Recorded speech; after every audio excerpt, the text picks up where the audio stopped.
Assalamualaikum warahmatullahi wabarakatuh. Selamat malam, salam sejahtera untuk kita sekalian. Om Swastiastu, Namo Buddhaya, salam kebajikan, salam bahagia, salam sehat, dan rahayu untuk kita semua. Pak Direktur Penyidikan pada Jampitsus, Pak Kabid dan Kasubdit, dan teristimewa buat rekan-rekan media yang kami hormati, kami banggakan.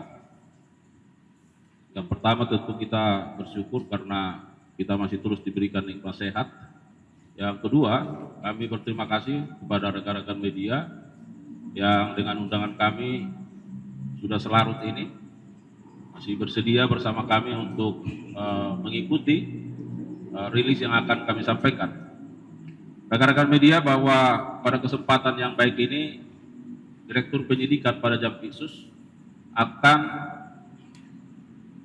merilis perkembangan penanganan perkara, dalam hal ini penyidikan perkara dugaan tindak pidana korupsi dalam tata kelola minyak mentah dan produk kilang pada Pertamina Subholding dan KKKS tahun 2018-2023. Rekan-rekan media, perlu kami sampaikan bahwa penyidik pada jajaran Jampitsus dalam perkara ini telah melakukan pemeriksaan terhadap setidaknya 96 saksi dan 2 orang ahli. Dan pada hari ini ada beberapa orang yang dipanggil dan dibawa oleh penyidik dan dilakukan pemeriksaan sebagai saksi di Kejaksaan Agung. Dan dari hasil pemeriksaan terhadap beberapa orang tersebut yang dilakukan oleh penyidik, maka penyidik berketetapan menetapkan 7 orang saksi menjadi tersangka. Dan penyidik juga pada jajaran Jampitsus berketetapan melakukan penahanan terhadap 7 orang tersebut. Tentu secara rinci akan disampaikan oleh Direktur Penyidikan. Satu hal yang ingin kami sampaikan pada kesempatan yang baik ini, bahwa tentu kita harapkan ke depan BUMN kita seperti Pertamina tentu akan mengalami banyak perubahan ke arah yang positif, khususnya terkait dengan tata kelola, sehingga Pertamina akan memberikan kontribusi terbaik bagi kesejahteraan rakyat. Rekan-rekan media, tentu seperti apa rilis yang akan disampaikan oleh penyidik pada Jampitsus, kita simak bersama. Direktur Penyidikan akan menyampaikan perkembangannya. Direktur Penyidikan, kami persilakan. Terima kasih. Assalamualaikum warahmatullahi wabarakatuh.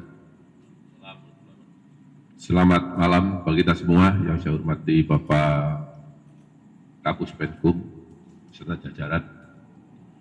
Teman-teman jurnalis yang pada malam hari ini hadir bersama kami. Langsung saja saya akan menyampaikan perkembangan penanganan perkara terkait penyidikan dugaan tindak pidana korupsi dalam tata kelola minyak mentah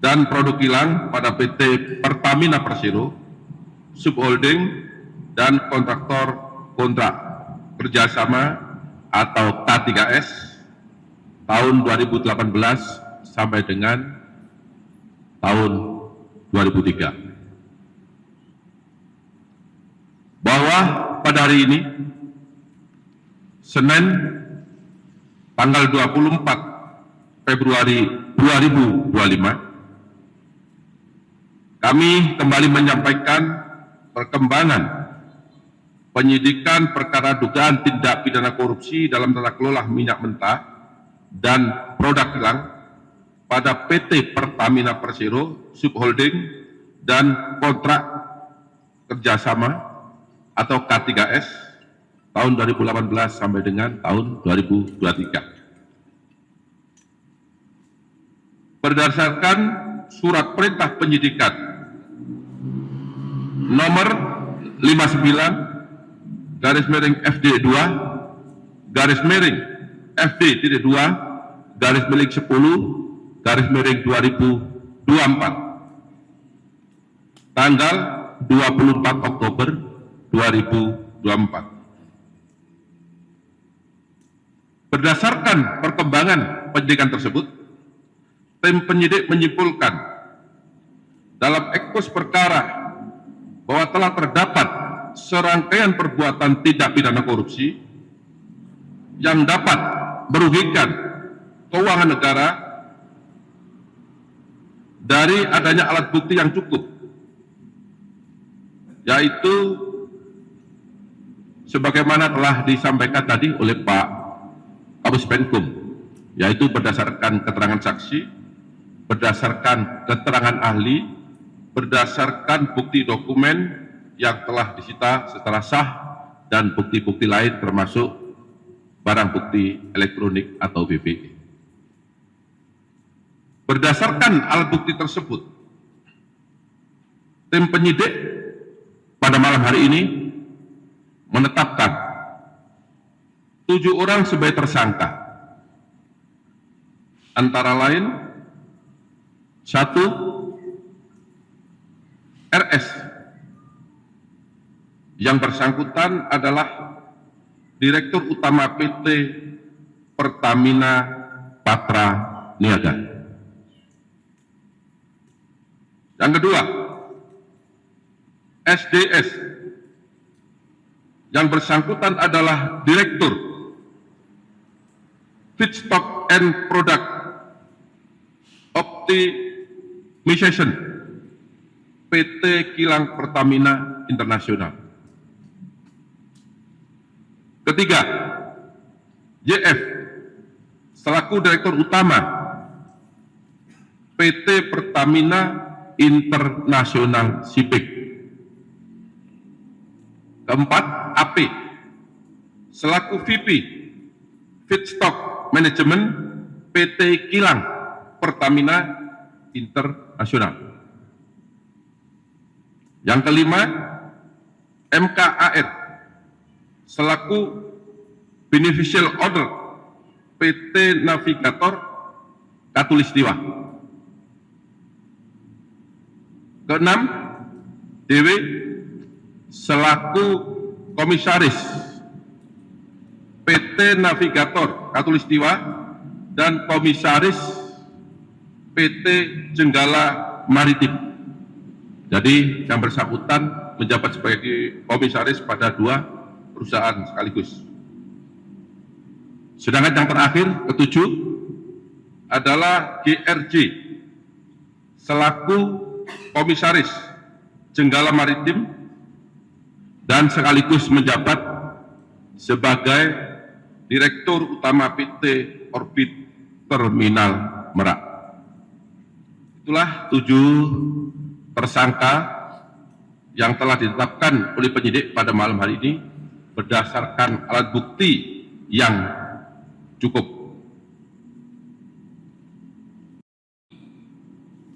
Kemudian setelah dilakukan pemeriksaan kesehatan dan yang bersangkutan dinyatakan sudah sehat, selanjutnya tim penyidik melakukan penahanan terhadap para tersangka 20 hari ke depan terhitung sejak hari ini tanggal 24 Februari 2025 berdasarkan surat perintah penahanan. Yang pertama, surat perintah penahanan nomor 14, kemudian surat perintah penahanan nomor 13, surat penahanan nomor 12, surat perintah penahanan nomor 15, Surat Perintah Penahanan nomor 16, Surat Penahanan nomor 17, dan Surat Perintah Penahanan nomor 18, garis miring F.2, garis miring FD.2, garis miring 02, garis miring 2025, tanggal 24 Februari 2025. Adapun kasus posisi akan saya sampaikan sebagai berikut. Bahwa pada periode 2018 sampai dengan periode 2023, pemenuhan minyak mentah dalam negeri seharusnya wajib mengutamakan pasokan minyak bumi dari dalam negeri. Dan Pertamina wajib mencari pasokan minyak bumi yang berasal dari kontraktor dalam negeri sebelum merencanakan impor minyak bumi sebagaimana diatur dalam pasal 2 dan pasal 3 Peraturan Menteri ESDM nomor 42 tahun 2018 tentang prioritas pemanfaatan minyak bumi untuk pemenuhan kebutuhan di dalam negeri.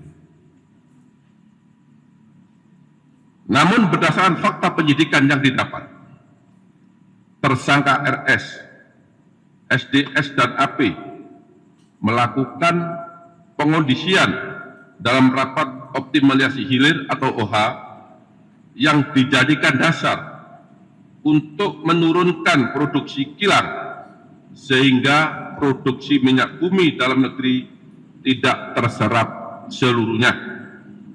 Dan pada akhirnya pemenuhan minyak mentah maupun produk kilang dilakukan dengan cara impor. Pada saat produksi kilang minyak sengaja diturunkan, maka produksi minyak mentah dalam negeri oleh K3S sengaja ditolak dengan fakta sebagai berikut. Produksi minyak mentah oleh K3S tidak memenuhi nilai ekonomis, padahal harga yang ditawarkan oleh K3S masih masuk range harga HPS. Yang kedua, produksi minyak mentah K3S dilakukan penolakan dengan alasan spesifikasi tidak sesuai dengan spek. Namun faktanya, minyak mentah bagian negara masih sesuai dengan spek kilang dan dapat diolah atau dihilangkan kadar merkuri atau sulfurnya. Jadi kerjasama antara pemerintah dengan pihak K3S, kontraktor kontrak kerja pelaksana ini, ada bagian minyak yang sebagian K3S dan sebagian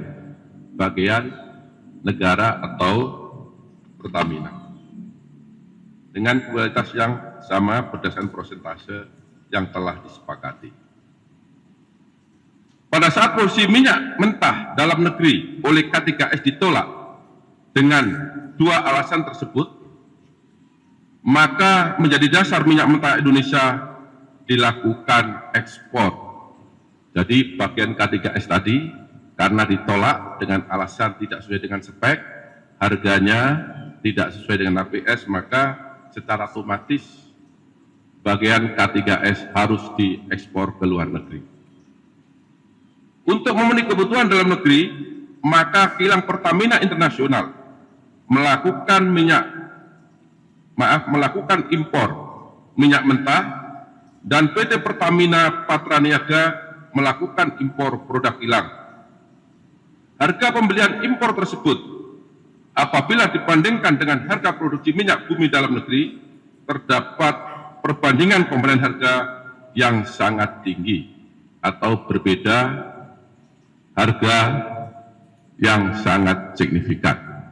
Jadi saya perjelas, pada saat K3S mengekspor bagian minyaknya karena tidak dibeli oleh PT Pertamina, maka pada saat yang sama PT Pertamina mengimpor minyak mentah dan produk kilang. Selanjutnya, untuk kegiatan pengadaan impor minyak mentah oleh PT Kilang Pertamina Internasional dan produk kilang oleh PT Pertamina Patraniaga diperoleh fakta adanya perumputan jahat atau mens rea antara penyelenggara negara, yaitu tersangka SDS, AP, RS, dan JF bersama dengan demut atau broker, yaitu tersangka MK, DW, dan GRJ, sebelum tender dilaksanakan dengan kesepakatan harga yang sudah diatur, yang bertujuan untuk mendapatkan keuntungan secara melawan hukum dan merugikan keuangan negara. Permufakatan tersebut diwujudkan dengan adanya tindakan atau aktus reus pengaturan proses pengadaan impor minyak mentah dan impor produk kilang, sehingga seolah-olah telah dilaksanakan sesuai dengan ketentuan dengan cara mengkondisikan pemenangan demut atau broker yang telah ditentukan dan menyetujui pembelian dengan harga tinggi melalui spot yang tidak memenuhi persyaratan, yaitu dilakukan dengan cara tersangka RS, SDS, dan AP memenangkan demut atau broker minyak mentah dan produk kilang secara melawan hukum. Yang kedua, tersangka DM dan GRJ melakukan komunikasi dengan tersangka AP untuk dapat memperoleh harga tinggi pada saat syarat belum terpenuhi dan mendapatkan persetujuan dari tersangka SDS untuk impor minyak mentah dan dari tersangka RS untuk produk kilang. Dalam pengadaan produk kilang yang dilakukan oleh PT Pertamina Patraniaga, tersangka RS melakukan pembelian atau pembayaran untuk RON 92, padahal sebenarnya yang dibeli adalah RON 90 atau lebih rendah, kemudian dilakukan blending di depo untuk menjadi RON 92, dan hal tersebut tidak diperbolehkan atau bertentangan dengan ketentuan yang ada. Pada saat telah dilakukan pengadaan impor minyak mentah dan impor produk kilang, diperoleh fakta adanya markup kontrak shipping atau pengiriman yang dilakukan oleh tersangka YF selaku Direktur Utama PT Pertamina International Shipping, sehingga negara mengeluarkan fee sebesar 13 sampai dengan 15% secara melawan hukum, sehingga tersangka MKAR mendapatkan keuntungan dari transaksi tersebut. Pada saat kebutuhan minyak dalam negeri mayoritas diperoleh oleh produk impor secara melawan hukum, maka komponen harga dasar yang dijadikan acuan untuk penetapan HP atau harga indeks pasar, bahan bakar minyak untuk dijual kepada masyarakat menjadi mahal atau lebih tinggi, sehingga jadikan dasar pemberian kompensasi maupun subsidi bahan bakar minyak setiap tahun melalui APBN. Adanya beberapa perbuatan melawan hukum tersebut telah mengakibatkan adanya kerugian keuangan negara sekitar 197 triliun yang bersumber dari berbagai komponen. Yang pertama, kerugian ekspor minyak mentah dalam negeri, kemudian kerugian impor minyak mentah melalui demut atau broker, kerugian impor BBM melalui demut atau broker, kerugian pemberian kompensasi, dan kerugian karena pemberian subsidi karena harga minyak tadi menjadi tinggi. Perbuatan tersangka melanggar ketentuan pasal 2 ayat 1, junto pasal 3, junto pasal 18, Undang-Undang Nomor 31 Tahun 1999, sebagaimana diubah dengan Undang-Undang Nomor 20 Tahun 2001 tentang Undang-Undang Pemberantasan Tindak Pidana Korupsi junto pasal 55 ayat 1 ke 1 Kitab Undang-Undang Hukum Pidana. Demikian perkembangan penyidikan terkait dugaan tindak pidana korupsi dalam tata kelola minyak mentah dan produk kilang pada PT Pertamina Persero, subholding dan kontraktor kontrak kerja atau K3S yang dapat kami sampaikan. Apabila ada kata-kata yang kurang jelas, yang kurang berkenan, saya mohon maaf dan saya akhiri. Wabillahi taufiq wal hidayah. Wassalamualaikum warahmatullahi wabarakatuh. Waalaikumsalam warahmatullahi wabarakatuh.